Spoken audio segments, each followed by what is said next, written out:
Well, there I was, thinking that the road to WrestleMania was going to be really lame and lead to a disappointing weekend in April. Shows what the F I know. Wow. What a night. Elimination Chamber Toronto. Unless you're in Germany, then they call it No Escape for reasons dating back to the 1940s. Yeah, what a night, huh? I'm still taking time to kind of process it, I've got to be honest. Because so much happened here. But let's be real. And let's be real, son. There's only one thing that really mattered on this night. Oh, let's talk about this show, though. One thing I'll notice is that I'm not as sure if I like the really short match cards. I don't know if this is some corporate shit of just trying to cut costs and cut corners, cram in even more advertisements. I'm sure that's what it is. I'm not sitting here and saying Elimination Chamber as a pay-per-view concept needs to have 10 matches. I am not. But 6 probably feels appropriate. Like to only have 4? You know, the matches didn't go that long to justify the length of the show, I think is my whole point. This kind of corporate-y crap. Let's minimize the cost and blah, blah, blah. Yeah, I don't know that I'm a huge fan of that. Anyways, I'll get off my soapbox for a moment. We started off with the women's chamber match, which was the appropriate chamber match to start off with. It started off hot from the very beginning with Jade Cargill returning. And as it's being presented as if she's going to go after Liv Morgan, she goes after Naomi. So much about this works so incredibly well. First, Jade. Oh, fuck. Anyways, the fact that she came out all in black and Naomi and Bianca were dressed all in white, like the optics of that were fantastic. One thing that stood out to me, though, is people afterwards talking about this as a heel turn for Jade Cargill. Why would this be a heel turn for her? Like, sometimes it feels like people just say shit for the fuck all of it. If one of them was involved with attacking her and putting her out of commission, that's not a heel turn. That's getting her vengeance, her comeuppance against those ladies. That makes no sense, but this was fantastic, even though Jade almost biffed going into the chamber. She had to catch herself. Thank God she didn't trip and fall. Oh my God. It would have ruined the whole moment. It would have been Shockmaster-like. But it was fantastic. She's attacking Naomi from Jump Street, which puts her out of the chamber. Meanwhile, you've got Bianca pounding on her pod, which makes you wonder, like, did Naomi do it alone? Was it technically Bianca? Were they both involved? You even saw, like, when Jade came out, Naomi looks back at Bianca and be like, I wonder if this bitch knows. So there's so many possibilities for layered storytelling here. Just fantastic. Other than that, you can imagine I was thinking about Jade Cargill and Naomi and Bianca, and the rest of the match pretty much was a blur at that point. Bianca Belair wins, and she's going to face Rhea Ripley and or Io Sky at WrestleMania. Okay, cool, whatever. Don't really care. Jade Cargill's back. I'm infinitely more invested in that, especially if it's going to lead to Jade and Naomi facing off at WrestleMania. Count me down for that one. Now I give a shit about WrestleMania, damn it! And afterwards, when they get past it, they should hug and kiss. I don't make the rules here, folks. I'm just saying. Anyways, next you had a women's tag team match. It's Trish Stratus in her home. Of course, it's gonna be nice. Trish almost probably pushing 50 years old, still looks freaking amazing. And I have never been known as a milkman, ladies and gentlemen, but I've always been down for Trish Stratus milk. That's all I'm saying. Like, you can have most of the rest of the milk, but that one leave for me! That's all I'm saying. Match was cool, I suppose. I didn't really matter. Like, just watching Trish at that point. And like already starting to think about what's going to go down in the main event at the end of the night. That's kind of where I was mentally. Um, but yeah, Tiffy time and Trish win. And of course, Charlotte gets the night off because that's exactly what the hell they do with that bitch. They give her the night off. And they don't put much on her plate except they give her everything like it's some type of fucking entitlement. It's ridiculous. But tag match, cool. The good gals win. The sexy ladies win. Let's move on. Unsanctioned fight between Kevin Owens and Sami Zayn. To me, this is kind of wild that you're doing this again at Elimination Chamber. Feels like another year where Sami Zayn has something that merits a WrestleMania spot, and ultimately it doesn't happen at WrestleMania. It happens at the Chamber instead. All the while, though, I got to be honest, I've seen these guys wrestle so many times over the fucking years, and so much of the shit that they do always ties back indirectly to each other. I'm kind of over it. So unsanctioned fight or not, brutal fight or not, I just really didn't give a fuck. That's no knock against either of the guys. It's just a function of reality at this point. I just didn't care, and why would I? I've seen better between these two at Final Battle 2010. Here in 2025, it just feels like a cheap imitation at that point. I'm just being real.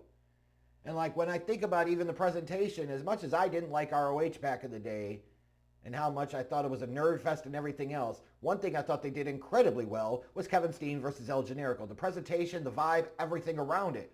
Here, it's kind of like, it's unsanctioned, but you're going to have your regular WWE commentators. The referee's not wearing an official referee shirt, but they're still wearing a shirt with the WWE logo. So much for it being unsanctioned. It's unsanctioned, but the wrestlers are coming out to their theme music. And I realize some of this is like, you kind of have to do it. On the other hand, then you don't call it an unsanctioned fight. Right? Like if it's unsanctioned, the ring would be different. You wouldn't have commentators. You wouldn't have entrance music. You wouldn't have any of that shit. And you know what? So what? Kevin Owens beat Sami Zayn. Whoop-de-doo. Been there, done that. The only thing that mattered was another big return on the night. And that was the Viper. Key member of the Breakfast Club, Randall Keith Orton. It's 2025, and Breakfast Club business is well and alive. And as much as this is not the outcome that I wanted for Randy Orton heading into WrestleMania, I can deal with it because of what happened later in the night. But Randy going off on like an RKO spree, well done. Gives us Randy Orton versus Kevin Owens at Mania. Okay, I still don't know that I care about that match that much. There's probably only one match, and one match alone you could have given me that involved Randy Orton at WrestleMania that I was going to give a shit about. And this wasn't it. But again, at this point, this show to me has basically been highlighted by a returning Jade Cargill, Randy Orton making an appearance, and then the main event. And what a glorious main event this was. I was wondering, at the beginning of the show, the chick was sitting there singing the Star Spangled Banner, and the Toronto crowd was booing it, and you could see like Pat McAfee and Michael Cole and everybody else being all butthurt about that. It's a fucking song. Who gives a shit? Boo the Canadian National Anthem.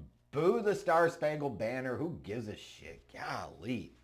Bunch of pussies and snowflakes over a freaking song. Oh, it's so disrespectful. Oh, blow it out your ass. If that's the type of shit that gets you offended, then you are weak and feeble in the mind as fuck. Get over it.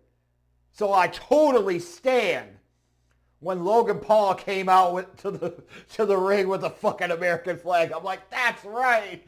This needed him sitting there and wiping the Canadian flag on his ass. That's what this needed. Some Shawn Michaels type of stuff, like stuffing the Canadian flag up his nose, wiping his ass with it.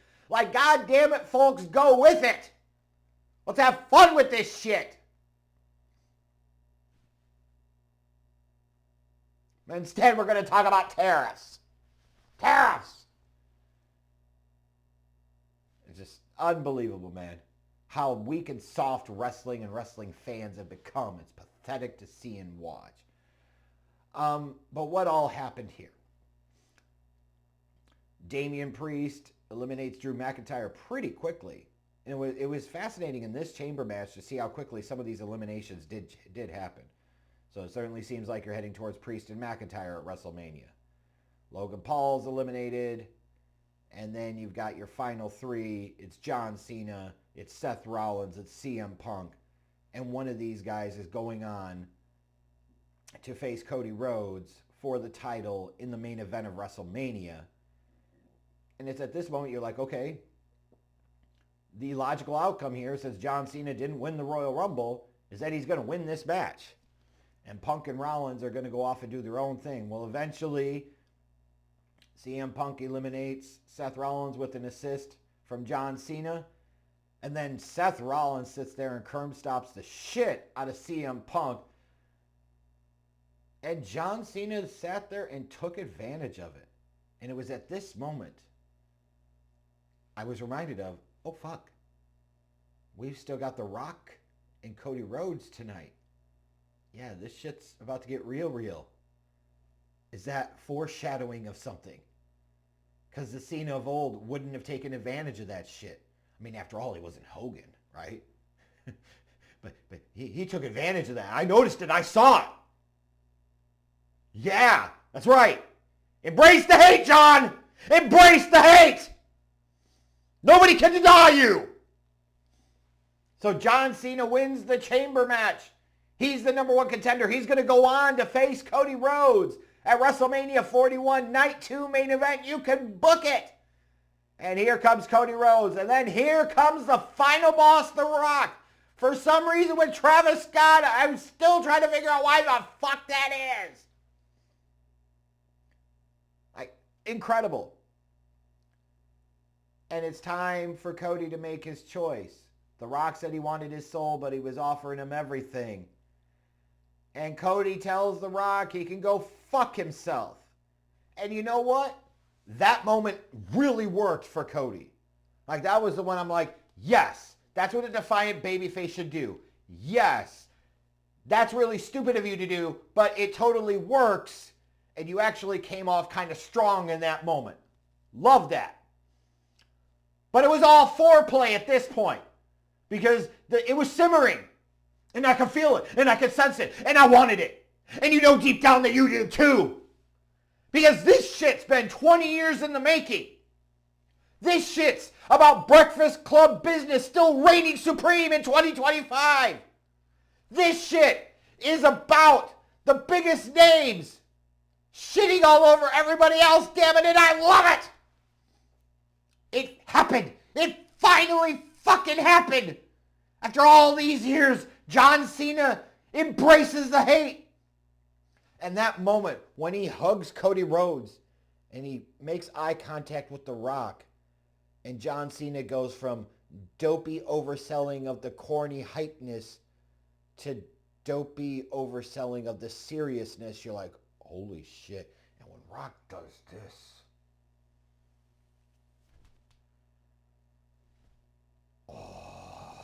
and the way the crowd could see it and us watching at home could see it, but Cody Rhodes could not. He was about to get Pearl Harbored. And as John Cena sat there and gave Cody a quick, swift kick to the Runnels family jewels, you could feel it. The dream died again, just like he did in 2016. What an underrated line from The Rock that the crowd didn't pick up on.